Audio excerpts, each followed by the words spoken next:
یو بادشاه د هغه یو وزیر و هغه د مولیانو مخالف و وی په هره زمانه کې د علما مخالف خلک نقطې راوباسي نو هغه به هغه علماو پسې ډېر بد وي دا مولیان داسې وي مولیان بادشاه ته مجبوره او بادشاه ښه سړی و عالم دوست و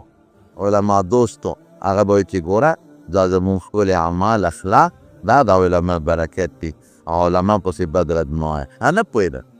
چې نه پوهېده بادشاه وې راشه په حکمت یې پوه که حکمت عجیبه شی دی وی په حکمت یې پوه که نو حکمت دا چې یو چیلی والا بادشاه ورکړه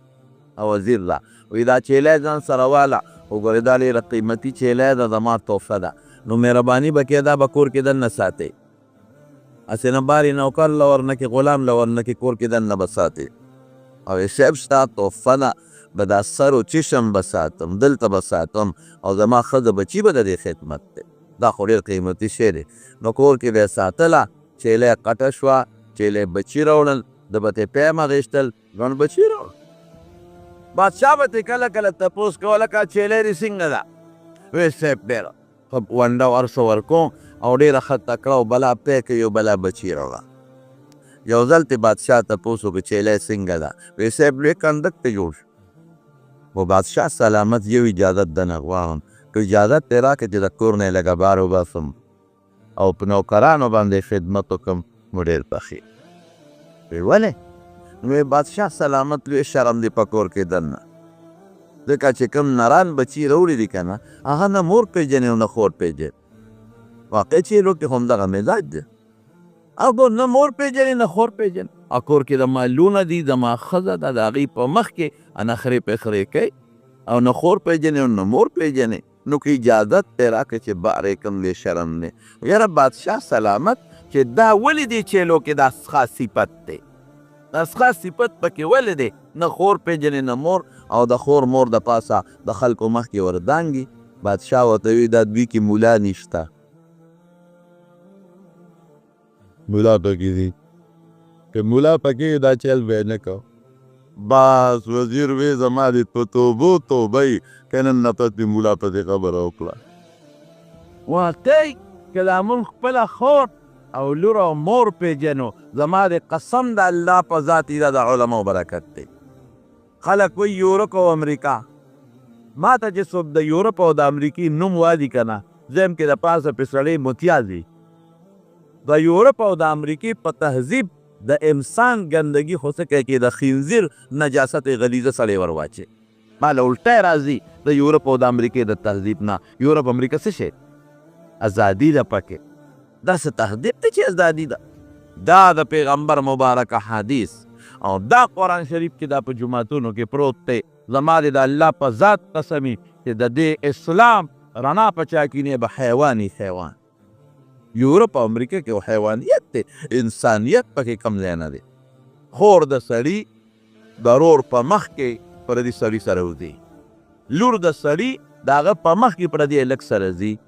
ښځه د ده په مخ کې پردي سړي سره ځي مور د سړي د په مخ کې پردي سړي سره ځي ورته نشي هلکه مه کوئ تصویر مه باسه وباسه تاسو هغې په مخ کې به روانې ولې وایي دا مې بوای فرینډ دی دا مې هلک دوست دی او هلک به وایي دا مې ګرل فرینډ ده جینۍ دوسته مې ده بل به ګنټي بجاو شي سړی به ورشي خیر دی پلانکې ته آواز که لور نوم به ورته والي د ښځې نوم به والي د خور نوم به والي د مور نوم به والي هغې ته آواز که مجال شته چې دی ورته وایي ته څوک یې صرف دونه تپوس به وکړي بهی ځان څوک یې وټ آر یو څوک یې او ورته وایي زه د ستا د هغه پلانکې دوست یم دا ښځې خور بوای فرینډ چکر لګو اوس به ورسره څه کوې خو ورته وایي چې نه وځه په پښتنو خنل چې کوتک وتونې ستا هغه داسې داسې کړي تماچه ورپسې راوالې زما ښځې سره لور سره دوستانه دا نشته هلته که دې اویت کړی به راته پرتې وي خامخا د سړي په مخ کې د خور سړي سره موټر ته خېږي نشي ویلی چې مزه زما د خدای په ذات قسمې دروغ ده که نه یم نن سویم روز زما ته یو سړي ټلیفون وکړ ناصر عبدالقیوم په مخ کې ټلیفون یې ماته وکړه او ماته یې وی مولانا صاحب ستا بیانونه مې اورېدلي دي جون کې مې انقلاب راغی مې کوم ځای وي په لندن کې انګلینډ کې ما او ماته ویل لوی غم باندې مې اورېدلی یم مې هغه څنګه وی د ښځې او د خواښې نه دومره لرې تښتېدلی یم لکه پېښور او کراچۍ دومره لرې ته تښتېدلی بشیر وی موږ له ښځه کوه کوم وخت په قلار کښېنه غلې کښېنه چې ښځې نوم وانلې د ښځې نوم دې وارشلو ښه بني دومره لرې ته تښتېدلی یم مې ولې نو ماته وی چې خواښې او ښځه به مې د ما مخکې څلور سره تلې ما پابندي نه شوه لګولې که مې لګول اتکړی راته لګېدې نو بس چې غل نه تښتي مل دې وتښتي دوه کیلومیټره ترې لرې وتښتېده داسې انسانیت دی وی دا مې دوست دی وی نور څه یو بل ته نه وایو هسې چکر لګاو او ما یې مستو کټوی کېده پیشو ته هسه به ورته وایي ناسې به ورته نیغ نیغ ګوري دا څه عقل دا څه فکر دی په قسم مې دی د خدای په ذاتي یورپ او د امریکې تهذیب باندې چې لاړې وتو پې لاړې یورپ پسې او امریکا بسې او استرالیا بسې او جرمني بسې او د هغې تهذیب بسې دا زما چیلنج دی چیلنج چې د واده په وخت کې په ټول یورپ کې انټچ پاکه ښځه نشي پیدا کولی او الحمدلله زمونږ د واده په وخت کې 100% ښځې پاکې دي ټول وایي الحمدلله دا د چا برکت دی دا د دې اسلام برکت دی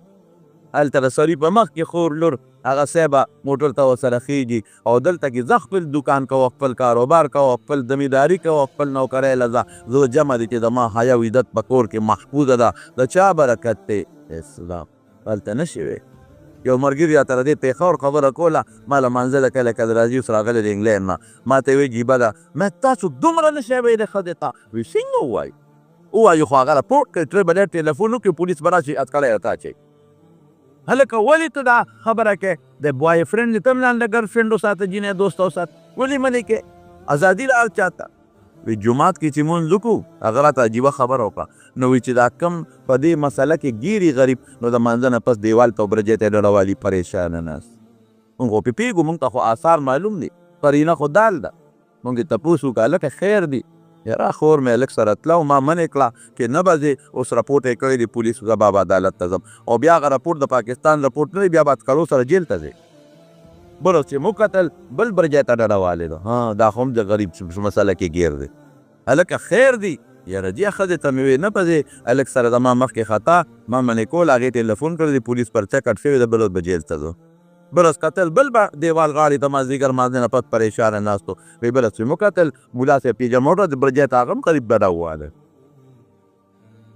هلکه ملا صاحب خو هم د متاثرینو نه وګرځې دا خو هم په غم اخته دی ملا صاحب خیر دی څه چل دی یاره صاحبه څوک هغه مور خور وغیره هغه هلک سره ګرل بوای فرینډ سره تله منې کړې ده راپورټ یې کړې قسم درته خورم په جومات کې چې حقایق درته ویم ګورې دې کې پوټې شبهونه کې حقایق درته دا تهذیب دې خوښ دی الحمدلله محمد مصطفی صلی الله علیه وسلم قرآن او د حضور پاک نږدې شاګردان صحابه کرامو چې موږ ته کوم سوچه دین او اسلام را کړی دی والله والله چې دا د انسان نه انسان جوړوي یورپ پسې نو علماو په تاسو ډېر لوی احسانات دي زما ورونو ګورئ دا ښکلې عقیده دا خشته اعمال اخلاق دا مور او خور دوی کې تمیز نه د علما کرامو برکت دی علما ځکه خو الله قرآن شریف کې فرمایي قل هل یستوی الذین یعلمون والذین لا یعلمون انما یتذکر اولو الالباب عالم او غیر عالم چې برابر نه دي علماو له خدای په دنیا کې مقام ورکړی دی لویه مرتبه او لویه رتبه ورکړې ده او د علماو له په آخرت کې لوی مقام او مرتبه ده اوس دا حدیث دی د نبی کریم صلی الله علیه وسلم مشهور صحابي دی دا چې کوم راوي دی د نوم بحث دی د پلان نوم یې حکیم دی دی د خپل پلان نه نقل کوي د حکیم نه او حکیم د خپل پلان نه نقل کوي چې د بحث نیکه دی د هغه نوم معاویه ابن حیده دی رضی الله تعالی عنه یو مشهور حضرت معاویه ابن ابي سفیان رضی الله تعالی عنهما دی لارو دواړه صحابه دي اجلا او دا معاویه رضی الله عنه ابن حیده دا ځان له مستقل بیل صحابي دی هغه نقل کوي د چا نه د نبي کریم صلی الله علیه وسلم نه فرمایي چې ما د نبي علیه السلام نه واورېدل یقول چې هغه فرمایل फी कौलिही तबारक व तआला ए फी तफसीर कौलिही तबारक व तआला د دې آیت په تفسیر کې کنتم خیر امة اخرجت للناس د مارو په دې خبره ځان پوه کې چې اصل منبع د الله قرآن دی او احادیث د نبی علیہ السلام شرح د قرآن ده وانزلنا الیک الذکر لتبین للناس ما نزل الیہم اللہ قرآن شریف کے فرمائی وی ما قرآن یو عظیم نصیحت تر نازل کو خود قرآن معنا مفہوم تشریح داب نبی کریم صلی اللہ علیہ وسلم کی حضور پاک کل قول سره کی قال رسول الله صلی اللہ علیہ وسلم کذا کل فعل سره کی کل تقریر سره کی بی د پیغمبر علیہ السلام د عینکونه د هغه د نظر نه که چا قرآن ته په بل نظر وکتل او سوچه معنی مو کړه نو دا ګمراه دی د حقیقت ته ویم د پیغمبر علیہ السلام حدیث دی که دی اصاب صحیح شو بیا قد اخطا فتا دی قرآن ته به موږ د چا په نظر ګورو د حضور پاک په نظر او که پیغمبر علیہ السلام ته چا د قرآن د نظر نه بغیر په بل نظر وکتل نو دا هم ګمراه دی ډېر خلک دي حضور پاک یو ډېر لوی سړی مني کافران یې مني لوی سړی خو هغې په بل نیت یې مني وي هوښیار ډېر زیات وی نفسیاتي سوچ یې ډېر زیات مضبوطو په دې یې مني دا د ګمراهۍ خبرې دي بېشک موږ منو چې هوښیار ډېر زیات و د عوامو نفسیات هر څه نه خو دا هوښیارتوب او دا مهارت ورته چا ورکړی دی وایه الله ورکړی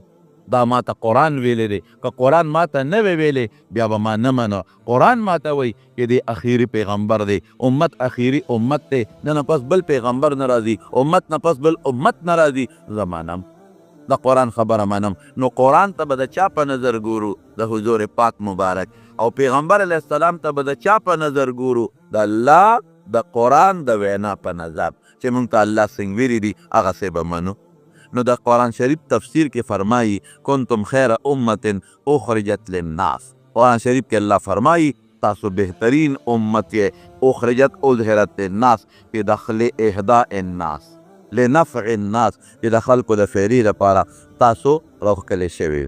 کنتم خیر امت بهترین امت کنتم هلکه وی دا خو د ماضي بعید معنا نه ټیک ته کنتم خیر امت فی علم الله الله په علم کې یا کنتم خیر امت فی الله لوح محفوظ کې یا کنتم په معنا د انتم سره مستعملیږي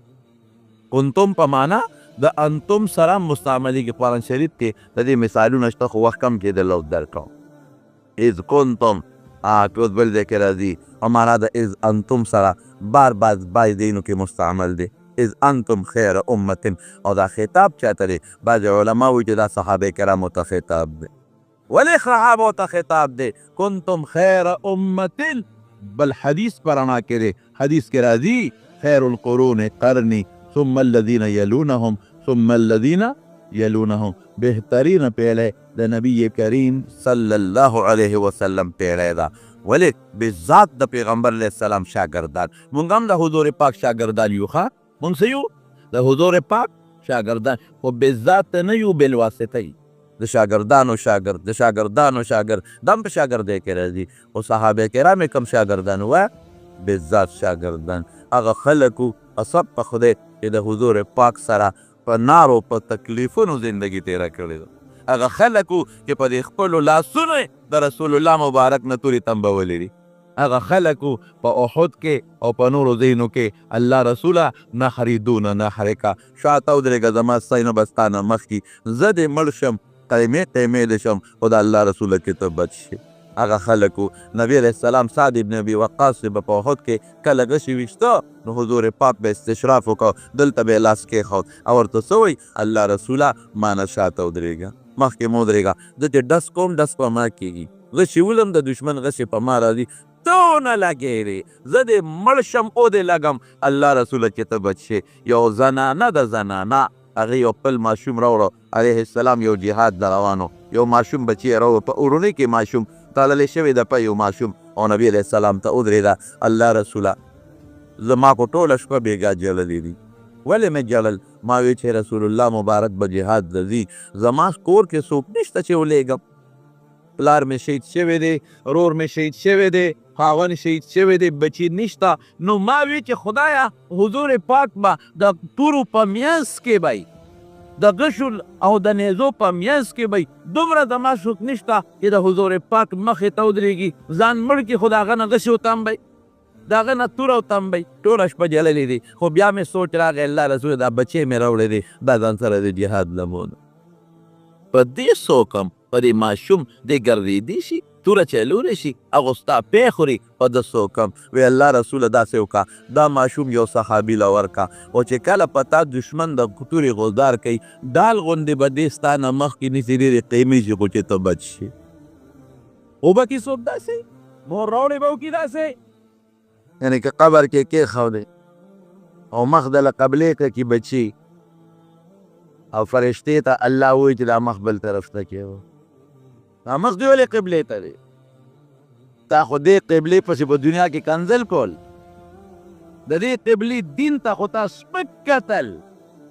تا خو امریکي والا قبلې پسې بچې لګولې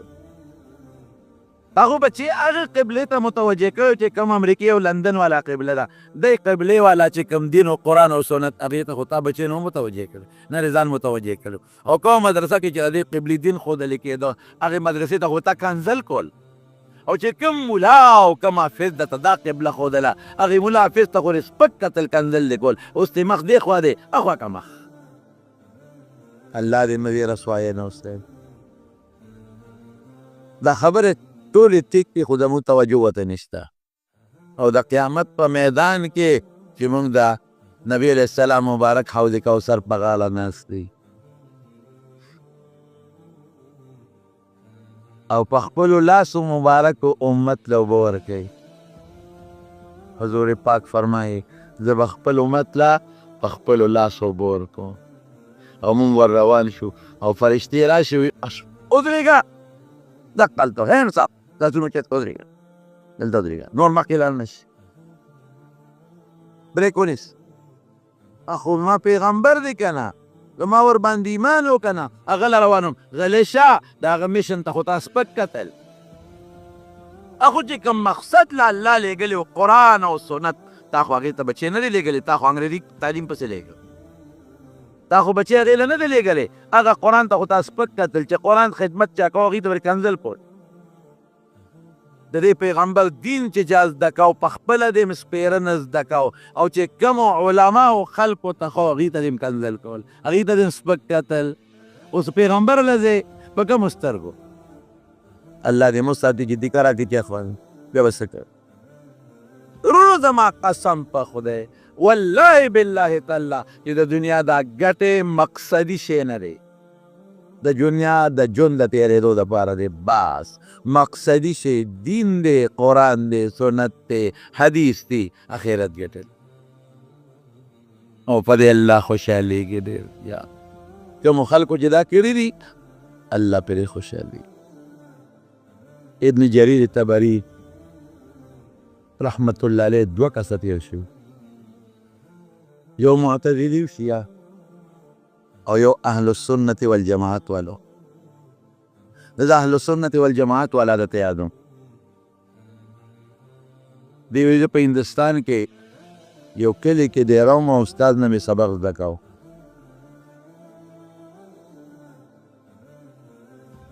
خرچه خلاصه شو ما سره ملګرو سره فیصله م په دې وکړه چې خرچه خلاصه ده نو کلي ته به لاړ شو نو خرچه به پیدا کړو نو بیا به راځو چې جومات نه بهر ووتو د جومات د دروازې مخې ته یو دوکاندار و خو یهودي و هغه نه به مونږ سودا اخیسته راغیسته پېژندو یې راپاسې طالبانو څه کوې بهترین په اوږه یې مونږ ویځو کلي ته ولې سبق هم خلاص شو نه سبق خو نه دی خلاص خو خرچه خلاصه شو دلته خلک وظیفې غواړي هندوستان کې د وظیفو رواج نشته خرچه خلاصه شو نو زه کلي ته چې خرچه راوړو دا باقي سبق به بیا پوره کړو وی ښه خرچې د وجې نه ځای مو وي وی ځه جومات کې کښېنو چې ستاسو څومره خرچه کېږي د ما دوکان نه وړئ یاره مونږ یې د ست وکړو نو ست یو سړي وکړي نو بس خدای دې وبخه به ورته ووایه دا خو یهودي دی مونږ مسلمانان یو مونږ دی بابا بس خدای تا سره خو کړي وی چې نه نه نه نه په دې زه پوه شوم زه جماعت ته ست مې ته نه دی کړی ولې تاسو د یو آسماني کتاب خدمت کوئ چې قرآن شریف دی او زما هم په یو آسماني کتاب باندې ایمان ده چې تورات دی کتاب دواړو آسماني دی زه خالص د الله د رضا دپاره په تاسو خرچه حتی چې بستری رانه واخېسته او جومات کې وغورځوه بس موږ هم واپس شو چې زه اوس دی خفه کېږم خرچه مني او ثوابه نه مني دا موږ څه زور خو پرې نشته جومات ته لاړ سبق هم پوره کړه چې پوره کړه چې کال پوره شو رالو بابا تا چې به موږ څومره خرچه کړې دا کاپی دې وګوره چې کلي ته لاړ شو درته یې راولېږو ای بچې خو ما د الله د رضا دپاره کړې زه په مخامخا ابن جریر طبري وایي چې لاړو کلي ته ډېر وخت پکې تېر شو ډېره زمانه د سره د یو څو ملګرو حج ته لاړو د بیت الله ویل تم طواف کو د بیت الله شریف چې مو کتل هغه زمانه کې دومره شنو دا چې کوم د طواف کېږي مطاف ورته وایي چې هلته مو کتل هلته دا بوډا بابا ناست دی دوکاندار شکیان پیشو طواف هم خلاص کول بابا چې خفه نه شي دا زمانه ډېره تېره وه چې خفه نه شي ورته تپوس ته نه کو بایه بچې ته د هندوستان خو نه یم بچې هلته د پلانکي کلي خو نه بچې هم دغه کلي بابا هلته یو جومات و یو مولي صاحب پکې درس به کو هغې ته مخامخ یو دوکاندار و چې ته به هغه دوکاندار خو نه یې بچې هم هغه دوکاندار یې خو بابا یو تپوس کو چې خفه نه شي هغه دوکاندار خو یهودي و یهودیان خو حج له نه راځي او ته خو دلته حج له راغلی وی بچې زه یهودي ومه ما ته الله ایمان را نصیب کړی مسلمان شیم راغلی تاسو څوک یې چې دا مره ما د نږدې نه پېژنئ ای بابا مونږ هغه طالبان یو چې خرچه خلاصه شوې وه کور ته تلو تا واپس کړو په مونږ دې خرچه وکړه بابا د خوشحالۍ نه وجړل او راپاڅېد ای بچې ستاسو د مخه ما ته الله ایمان را نصیب کړی دی هغه څنګه چې په کومه ورځ ستاسو رخصت شوې د شپې ما خوب ولید خوب اینما چې مونږ کره محمد مصطفی صلی الله علیه وسلم راغلی ګڼ شمېر ملګري دي ورسره وایي زه د اندازې نه پوه شوم چې دا خو د آخرې زمانې پیغمبر دا خو د مسلمانانو پیغمبر دی اندازې نه مې وویل مخ نه شغلې خطې پلوشې ما ورمنډه کړې حضرت تاسو مونږ کره څه کوئ وی تا زما د دین د طالبانو خدمت کړی دی دا له زیرې در کوم د الله په کتاب کې ستا د ایمان او د جنت د تلو فیصله شوې ده ښځه مې راویښه کړه ما ورته خپل خوب نه ویلې ښځې راته ویې سړیه ولې دې راویښه کړم ما خو یو خوب ولید څه خوب دې ولیده وی د مسلمانانو پیغمبر مې په خوب کې ولید ملګري ورسره دي او مې صاحب تاسو مونږ کره څه کوئ وی زما د طالبانو د دین خدمت دی کړی د الله په کتاب کې ستا د ایمان او د جنت د تلو فیصله شوې ده زیرې دله درکوم نو ما په یو کتاب کې سور رسېدلی ادم حضرت شیخ شهید مولانا سنجان صاحب رحمت الله علیه یو کتاب د خطبات حسن هغې کې 19 لیکلي چې زمونږ په کور کې په دغه شپه 19 کسانو دا یو شان خوب ولیده او ستاسو هغه ملا صاحب له لاړو او د هغه په خوله م کلمې شهادت ووې الله مسلمانان زما ورونه که موږ سوچ وکړو نو دا دین او دا علم څه شی دی دا د الله د قرآن او د پیغمبر مبارک د حدیثو سره تعلق لري او چې څوک د خدای او د رسول د کتابونو پوهه حاصلول غواړي تاسو رښتیا وایئ په دې به الله خوشحالېږي که به نه خوشحالېږي لکه زما خبرې کې څوک خوښې کي یو بل ته وایي زه ترې خبر شم زه به خوشحال یم په دې به الله خوشحالېږي او که نه او د الله د انسان د پیدا کېدو مقصد دقه دی ګورې بل شی نه دی دا نور خو عرضي څیزونه دي دنیا د خېټې دپاره دي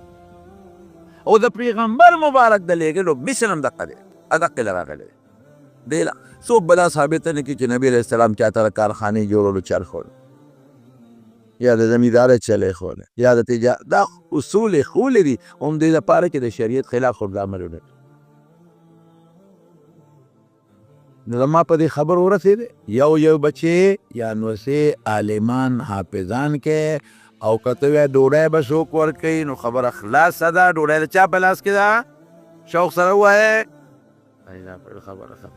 او عزت به خودی کې دی چې د دې غټ افسر کما نو عزت د چا په لاس کې دی الله خیر وخلا او کدا نی دنه بچیم الوتی نو سیم الوتی نو مدرسې سره عالم سره طالب سره جماعت سره د زړه میناو کې مون الله راولې ګلو چې دا قرآن به تاسو واله صحابه خو د پیغمبر مبارک نه واغشت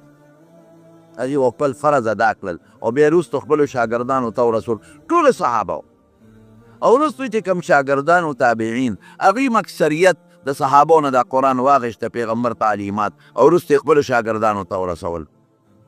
بیا ورو داسې دنیاداري پیدا کېدله وروستو خلکو بیا واغشته ورسو یې اوس مونږ ته را روان دی اوس صرف قصب پې پاتې دی قصب اوس مونږ وایو ملا پیشه او قرآن پیشه مونږ وایو ملا پیشه او د پیغمبر د حدیث پیشه لکه یو لوري د هغه خلک ویې لکه خو ټول خلک خو لواران نشي جوړېدی خو د هغه بچې به لوري که یا یو سړی ترکان نو ټول خلک وي ټول خو ترکانان نشي جوړېدی خو د هغه غزوی به ترکانې کړ یا یو سړی دی هغه مصري دی نو ټول خلک خو مصریان نشي جوړېدی خو د هغه غزوی به مصري شي کړ یا یو سړی ګلکار دی نو ټول خو ګلکاران نشي جوړېدی نو د هغه غزوی به ګلکاري کوي که نه خبره ټیک ده خبره بالکل درسته او ټیک ده نه دا امت خدای ټول دی لري کړي چې ټول د ګلکاران شي نه ټول دی لري کړي چې ټول د لواران شي نه ټول دی لري کړي چې ټول د بټیاران شي نه ټول دی لري کړي چې دا ټول د مصریان شي نه ټول دی لري کړي چې دا ټول د انجینران شي نه ټول دی لري کړي چې دا ټول د ډاکټران شي دا بل لږ خلک دی چې د دنیا ضرورت پې پوره کېږي خو قسم دی که مونږ یې ټول لېږلي یو دی لېږلو چې مونږ د الله قرآن زده کوو دا قسم نه دی مونږ ته قسم جوړ کړی ملا پیشه او بچیا پیشه که مونږ یې لېږلي یو نو مونږ یې ټول دی له لېږلي یو چې مونږ د پیغمبر صلی الله علیه وسلم تعلیمات زده کړو او مونږ قرآن شریف زده کړو دی له لېږلي یو نه مونږ پرېښوده مقصد پاتې شو کور ته چې ځي لک روپۍ ولګولې ها پلار به څه وایي خلک به څه وایي ما خو پوه شو عشرت والوزولې دوکان تش پروت دی سودا به څه وړم دغه رنګ چې کله ستا ځنکدر چې د دې دنیا نه بیا ځئ د دې دنیا نه ته کله روان شي او ستا ځنکدن شروع کا کله حتی اذا څنګه دی لکه اذا بلغت التراقیه وقیل من راق اوهو دا خپې یو بل سره داسې مږي دا خپې مږي او دا لاسونه داسې مږي اوهو ځنکدن دی جي او دا مخ له څپېړې ورکوي ډېر زیات تاو دی راباندې ډېره زیاته ګرمي ده او بچي تاو شو سره یاسین شروع شو وقیل من راق څوک دمدري شته څوک علاج والا شته وظن انه الفراق بس دا یقین راغی چې د دې دنیا نه بلې دنیا ته روان یم والتفت الساق بالساق یا د خپې سره لګي د خپې یو بل سره مږي او اوس دقه وخت به دې سوچ کوي یا الله دنیا ته دې رالېږلی وما مقصد خو پاتې و هماغه خپل مال خو په عیش عشرت ولګوه الله چې کوم مقصد دې لېږلی و ما ځان تر آخرت ته یې ولګوه اوس به څه کوې ته ما سره څه کوې اوس به کوې څه الله ژوند چې څه له کړی و خو ما فضول تېر کړ ما خو وګټله خو پاتې شوه بچو ته ما خو موټر عمران هغه دې پاتې دي اوس مخبرې ته خپل موټر کې څوک ما نه وړي اوس ما کومه کارخانه جوړه کړې وه خو پاتې شوه پیسې چې ګټلې وې او بینک کې پاتې شوې او بینک ذات پروت دی زما پیسې المارو کې پرتې دي یا زما پیسې خو المارو کې پرتې دي کارخانه خو هغه د شاته ما نه پاتې شوه خو مزدوران لګیا دي او کار پکې کوي بچي ما نه پاتې شو والتفت الساق بالساق الى ربك يومئذ الله ته اوس روان شو اوس به څه کېږي یا الله اوس به تاله جواب څه درکوم لکه ښار نه چې ځي پلار به دې تپوس کوي چې یو لک روپۍ دې وړی وي چې کپړه راوړه دوکان تش پروت دی اوس به دا زوی وایي دې پلار نه به څه جواب ورکوم پلار به مې جومات کې ودرېږي خلکو ته چې دا زوی مې 1 لک روپۍ ورکړې وې چې پېښور ته لاړ شو دوکان تش پروت دی کاپر او چې خرڅ کړو چې ګټه راله وکړي سپېره خو هغه لک روپۍ هلته تباه کړې برباد یې کړې شو عشرت یې وکړو تش راغې خلک به مو وایي مړه څه بېوقوف یې خوار شي پېښور ته تللی څه جوې او داود یې کړل څه دقسې به الله فرشتو ته وایي چې دا قمقل ما دنیا ته لېږلې مې سله ویې کړل څه تش راغې هېڅ نشته ورسره هېڅ نشته تش تور راغی او پاتې کېدل خو شته دی نه تپوس خو به خامخا کوي رب ذوالجلال خو قرآن شریف کې اعلان کوي ان ربک لبالمرصاد د دې معنا خو ما مخکې جمعه تاسو ته کړې وه خپل طرف نه معنا مې کړې وه خپله مفسرینو معنا دا خو د هغې الفاظ نه دي الفاظ زما و ان ربک لبالمرصاد چې الله مونږ ته تاک کړې تاک کړې ناقه یې لګولې ده ناقه بندي کړې ده د الله په دې ناقه بندۍ کې زه ورځم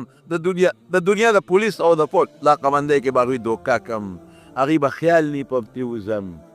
او که مې ونیسي منت زاري به وکړم پرې به مې دي سفارش به وجنګوم پرې به مې دي پیسه به ورکړم پرې به مې دي اکلي قید به وچني 10 کاله پس به راوځم لیکن ان ربک لبالمرصاد الله چې کوم ناقه بندي درته کړې ده هغې کې الله خطا کېږي نه هغې کې ته تللی هم نشې لازمن پرېږدي دی نه دی هغه سفارش باندې پرېږدي نه دی په رشوت پرېږدي نه در باندې هغه فرشتې رحم کوي چې بیا دې پرېږدي هلته به څه کوې بیا نه دی تښتېدی شي او نه هغه جیل داسې دی چې 15 کاله او 10 کاله پس به ترې راوځي الله دې د دوزخ د جیل نه وساتي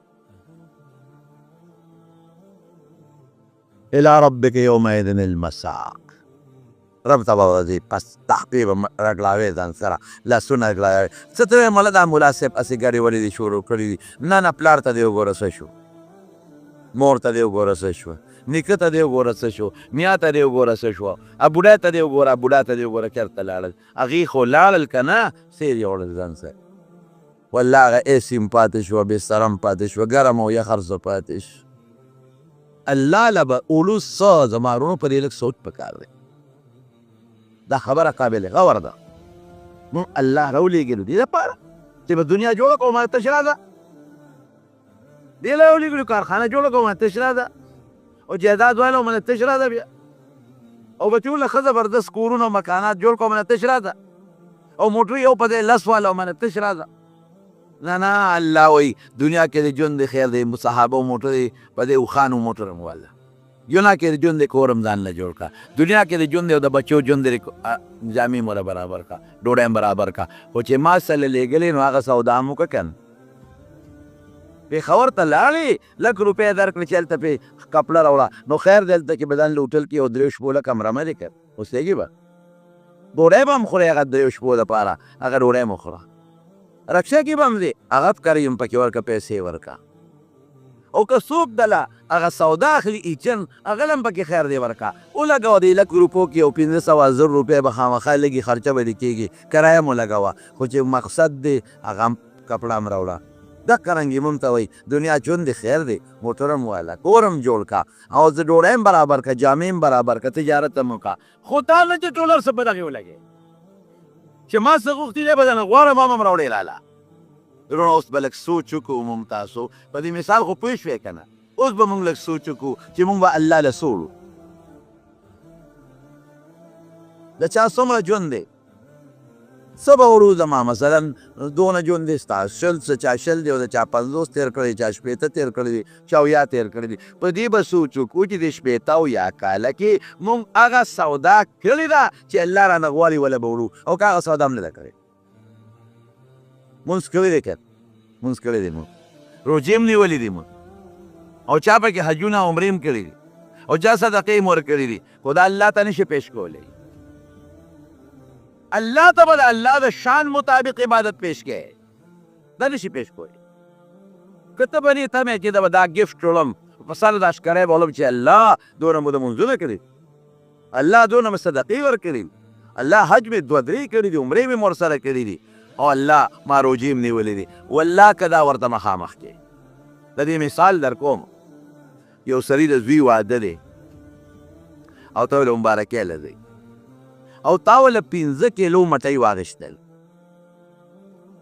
15 کیلو هغې کې هغه تورم دي سپینم دي اشرم دي اشنم دي مختلف قسم مټۍ دې واغېستل او په یوه ګوتۍ کې دې 15 واړه واچول یو پلاستیکي ګوتۍ کې او لاس کې دې ګوتۍ کلکه ونیوله او په لاره ته روانې او هغه له دې یوړله ګوتۍ چې ته پېښور ته یو مرزو ته یا چارسلې ته رسې نو هغې مټیو نه به څه شی جوړ شوی وی بوتاوه تور او سپین او شنه او سره هر څه به مکس شوي او هر څه مکسي او لاندې به ته هغه غوړ او هغه خواږه په هغه ګوتۍ کې بېللي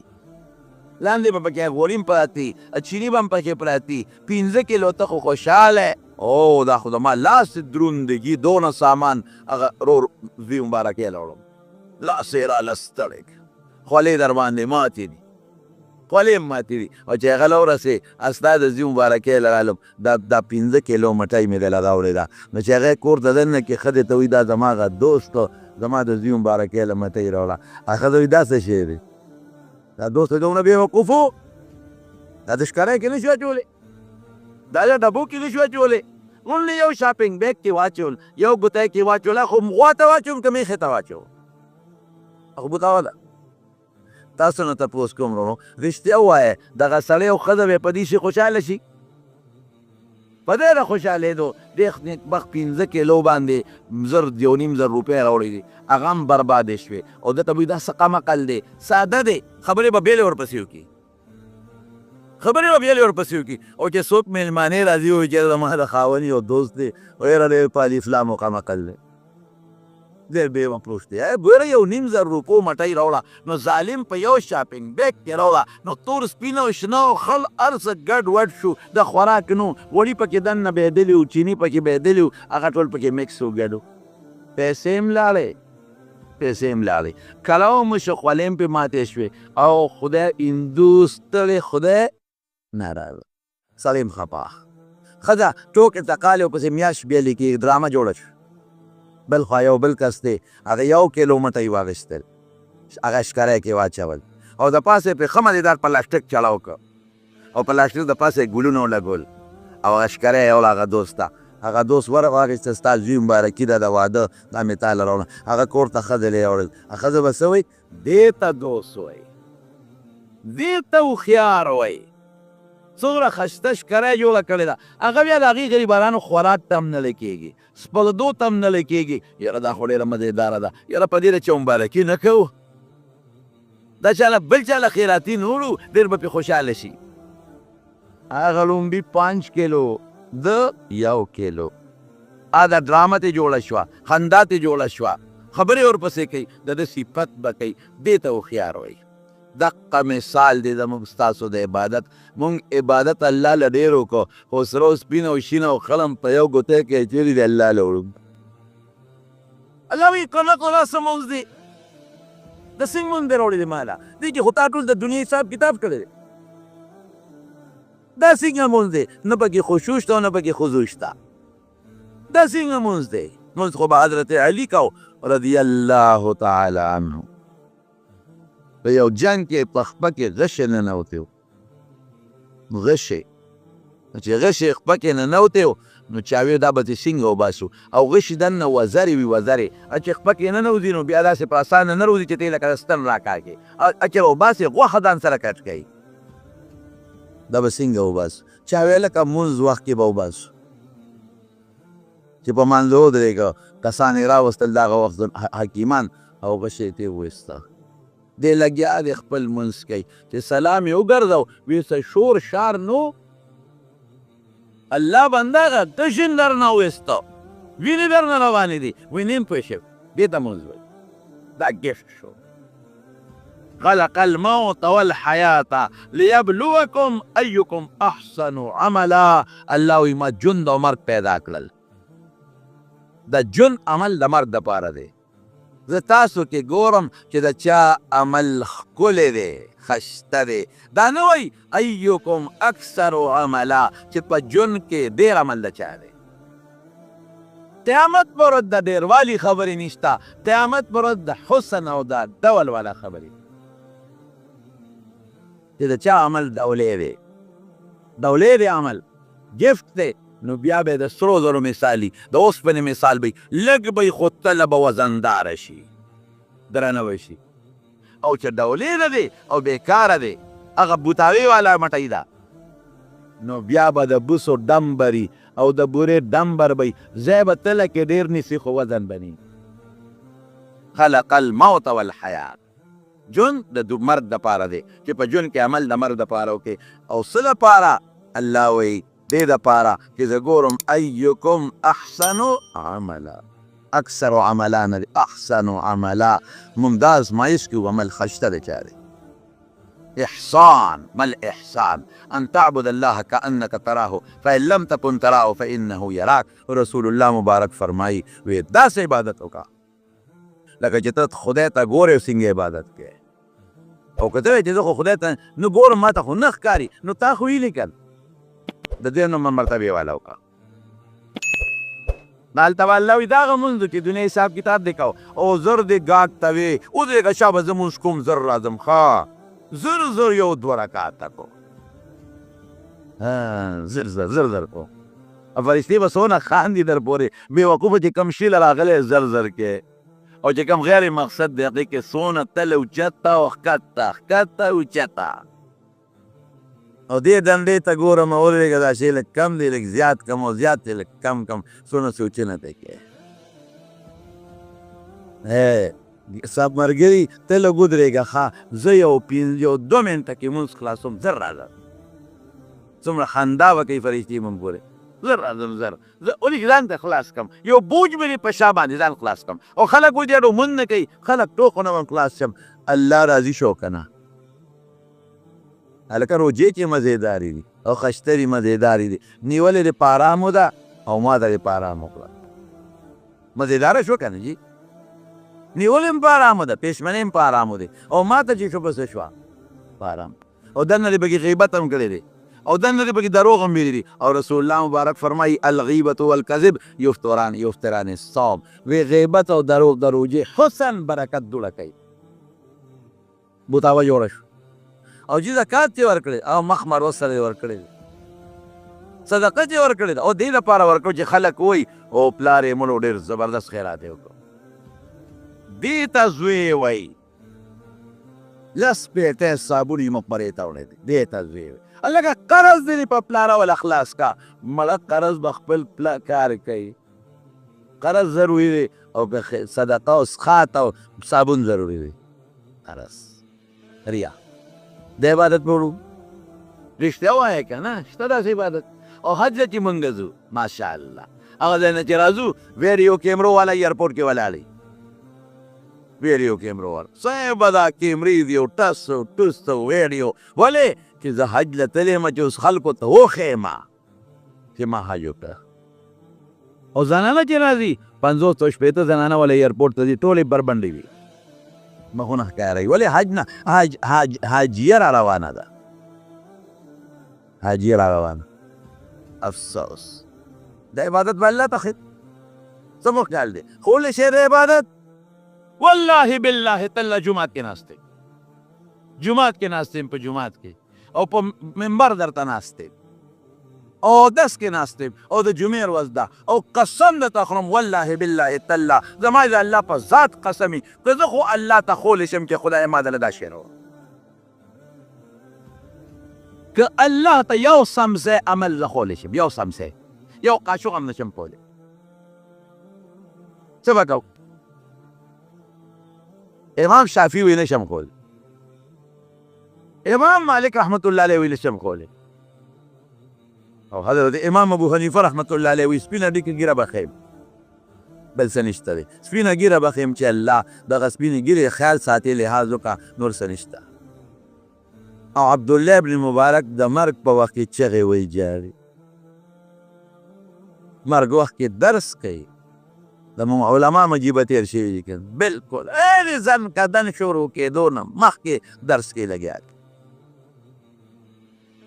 الله خلق اوس هم د علماو پسې بېلې خبرې چې ظالمانو په خولي ګونګیان نه شئ ای ظالمانو په سترګو ړانده نه شئ ای ظالمانو د خدای قهر در باندې نازل نه شي در زمونږ یو ډېر لوی عالم تېر شوی دی امام سرخسی رحمت الله علیه. بادشاه جیل کې واچو او جیل یې کم جیل و، کوی کې وغورځو. او دا واړه کویان نه دي، په دې دشتو کې او په دې غرونو کې ډېر اوږده کویان دي جوور. بادشاه هغې ته وغورځو، وایي دا ستا جیل. ډوډۍ که درته شاګردان در غورځوي دی، خو دقه د جیل باس، دقه کې به مرې، دغې کې به ژوند دی. افارې کې څه کوي؟ طالبانو ته وایي ما ته د سپي په غاړه کښېنئ چې د لاندې نه درس درته کوم. طالبان به ګیر چاپېره ورته ناست دي. او د مبسوط عبارت وګوره، اخري جمله وګوره، اخیری جمله د غریب دا ده، او څومره بېکسه. هذا آخر ما املاه السرخسی وهو مسجون فی البئر. دا آخر مبسوط غټ مجلد جلدونو کې کتاب دی، رکوټ هم نه دی، دی ټول املا ویلی دی لاندې. هذا آخر ما املاه السرخسی وهو مسجون فی البئر. دا آخري هغه املا ټکی دی چې سرخسی املا ویلې د شاګردانو ته چې لیکې، او دې وخت کې سرخسی په کوي کې ګیټ قید دی، کوي کې قید دی. نو عبدالله بن مبارک د مرګ نه مخکې طالبان دې چاپېره درس شروع. حضرت عمر فاروق رضی الله عنه په خنجر والی شو، وینې ته به یې دی وینې، نو پی والا ورکړل، نو پی ته په دې خېټه راووتل، ولې په چاله آر پارو ته وه، پی ته په خېټه راووتل بار. خلک پوهېږي چې اوس مري. او دغه وخت کې یو هلک راغی، تپوس له خلک ته صحابت ته ودرېدو، نو څو منټه پس غریب وفات شو. او هغې صحابي هغې هلک لنګ په ځمکه راښکې شو، ورته څه وایي؟ بچې لنګ دې اوچت لنګ دې اوچت کا، الله خفه کېږي، لنګ اوچت کا، جامه دې هم خیرنېږي، جامه به دې هم خیرنه شي، رب به هم خوشحاله شي. او لږ ساعت پس وفات شو. ځانکدن کې دین بل ته رسولی دی، مرګ وخت کې خبره رسولی ده. موږ مرګ وخت کې څه کوو؟ وارثان یې څه کوي او مړ یې څه کوي؟ وارثان وایي بابا دا پیژنې، هلکه سارې وړکه او پیژنې دي ښه، بابا دا را پلانکي زوی دی که نه، هلکه سترګې وړکولی ویې پیژندې، ورشئ د نشې ستن والا راوړئ شابې تکلیف دی ورته. پیژنګلو میژنګلو پرېږده، اتیا کال یې په پیژنګلو کې تېر کړه که دې وخت کې ورته دا مه وایه چې بابا دا پیژنې، دا ورته وایي بابا الله پیژنې، بابا پیغمبر پیژنې، بابا اسلام دې یاد دی، اوس په نقصات بس دنه تپوس کېږي. مو د نشېستن پرېږده چې لږ تکلیف تېر شي، ټول عمر یې په راحتو کې تېر کړی دی چې ګناه معاف شي. نشر یې ورکړه بل څه نه و، په بل طرف لاړ نه شي، ټول عمر یې پېژنګلو کړی دی که نو اوس اخري ته کې پېژنه. دا زموږ سوچ سورې یاسین ورته ووایه، هغې کې د قیامت خبرې دي، د قبر خبرې دي. نو که غلی سره راغلل او دې وخت کې توبې ویستې. نو عبدالله ابن مبارک د اخري ورځې وخت دی او طالبان ته کېناستوي درس کوو، درس شروع دی. نو صاحب ډېر لوی تکلیف کې دی، ډېر تکلیف. نو شاګردانو ته یې موچت کې په ځمکه مې کېنوئ، نو هغې وی تکلیف دی غریب ته. نو د هغه وخت کې بنده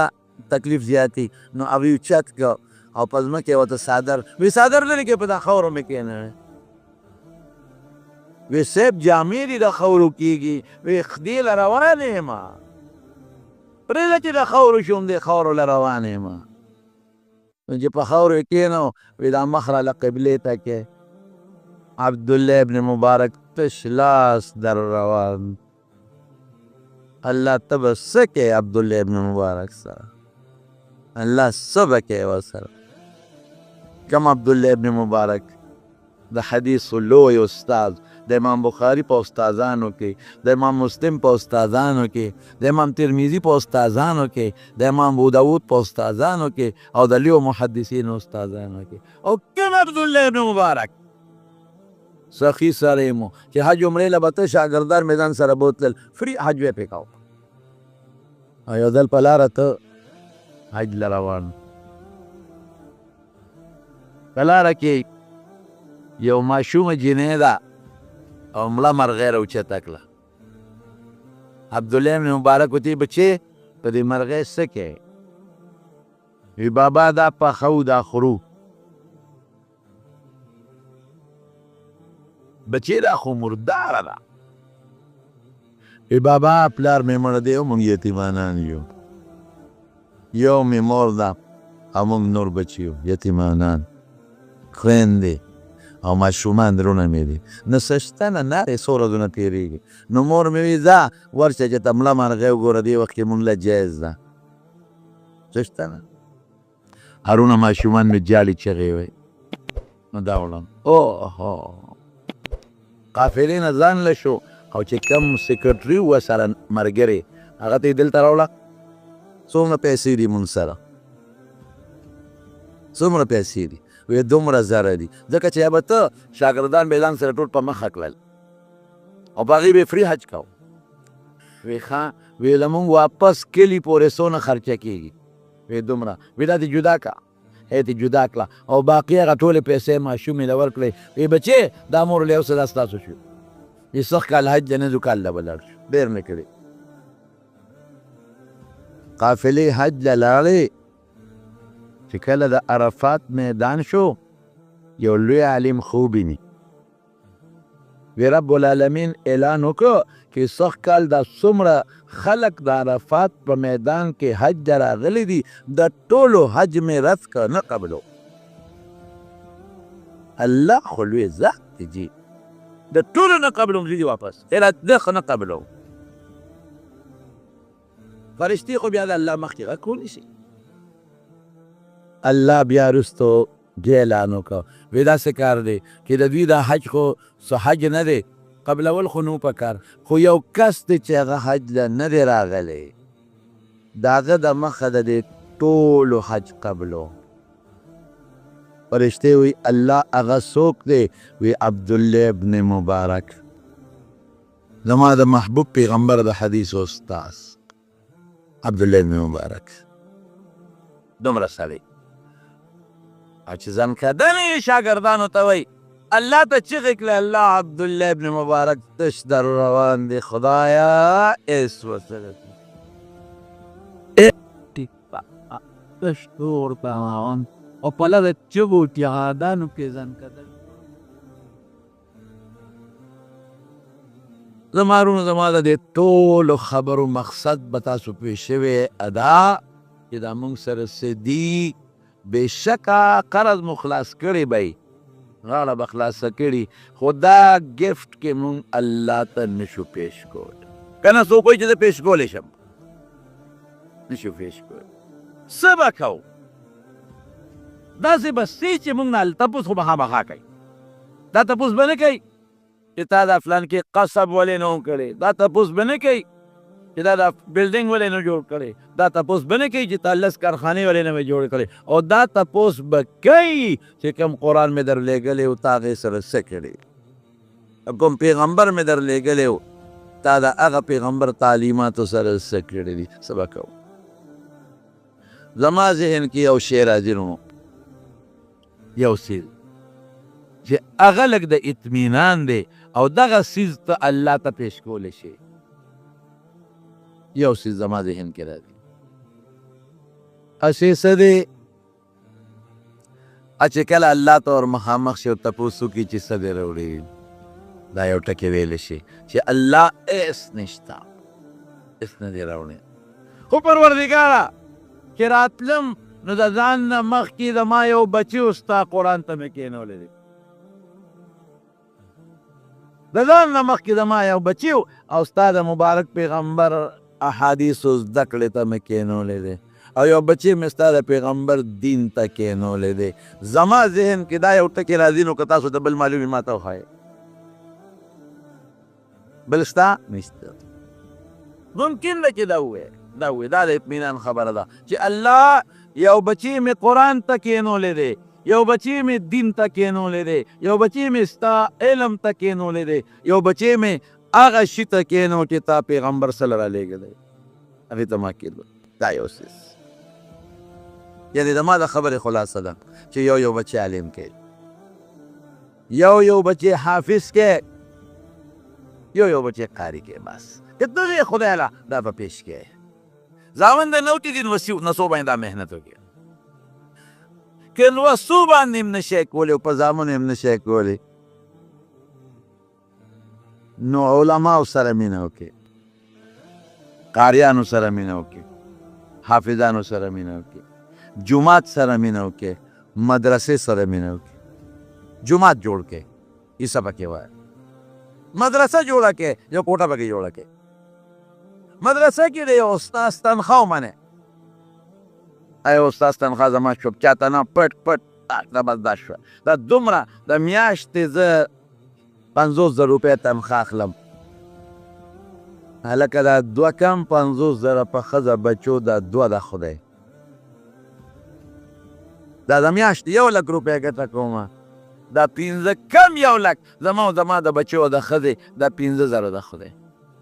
1,000 روپۍ ګټم په دا 1,000 کې دا 19,000 زما د ښځې او زما د بچو دا 1,000 د خدای. هلکه څومره پوټې شي خدای ته شو، لیکن نم ډېره غټه سودا ده. په دې خبرو خو زما پوهېږې که نه لکه مرۍ خرابه ده نو خو زه کوشش کوم خو پوهې خو پې که نه او خبره لکه ټیک کوم که غلطه کوم دماغ خو مې خراب نه دي. تاسو نه تپوس کوم هلکه هسې نه زه ګډوډ شوی نه دماغ ټیک دی او تاسو غوږونه ټیک دي. دا خبره جوړه ده. دا تاسو سره مینه ده زما محبت دی زما. تاسو زړه والله جمعې مانځه له راځي مونږ له د لرې لرې ځای نه مونږ وایي چې راځه ورته کېدو مخکې محبت دی. نو تاسو ته ځکه هغه خبره کوم چې کومه ځان له خوښوم، هغه خبره ځکه تاسو له کوم چې کومه زما ځان له خوښه ده، خپلو بچو له مې خوښه ده او خپلو وروڼو له مې خوښه ده او خپلو خویندو له مې خوښه ده. والله بالله تعالی دغه خبره تاسو له خوښوم. یو بچی عالم کې، یو بچی حافظ کې، که زامن نی نوسی حافظان کې، نوسی عالمان کې، که دغه نی مدرسې سره امداد وکړي. د خپل کلي مدرسې سره خیدانو چې زموږ مدرسې سره خپل کلي مدرسې سره جومات سره امداد وکړي، خپل کلي جومات سره امداد وکړي. دا هم دننه کېږي ملا لاسونه خو ښکل کړي که نه، حافظانو لاسونه خو ښکل کړي که نه، عزت یې وکړي، قدر یې وکړي. دشمني مه کوئ، دشمني مه کوئ، الله خفه کېږي. الله مه خفه کوئ. یعنې که قبر کې کېښودې او مخ د له قبلې ته کې بچي او فرشتې ته الله وایي چې دا مخ بل طرف ته کېږه. دا مخ دې ولې قبلې ته دی؟ تا خو دې قبلې پسې په دنیا کې کنځل کول، د دې قبلې دین ته خو تا سپک کتل. تا خو امریکي والا قبلې پسې بچې لګولې، تا خو بچې هغې قبلې ته متوجه کړی چې کوم امریکې او لندن والا قبله ده. دی قبلې والا چې کوم دین او قرآن او سنت هغې ته خو تا بچې نه متوجه کړي، نه یې ځان متوجه کړي. او کوم مدرسه کې چې د دې قبلې دین ښودلی کېده هغې مدرسې ته خو تا کنځل کول. او چې کوم ملا او کوم حافظ درته دا قبله ښودله هغې ملا حافظ ته خو سپک کتل کنځل دې کول. اوس دې مخ دې خوا دی اخوا که مخ. الله دې مه دې رسوایې نه اوسئ. دا خبرې ټولې ټیک دي خو زموږ توجه ورته نشته.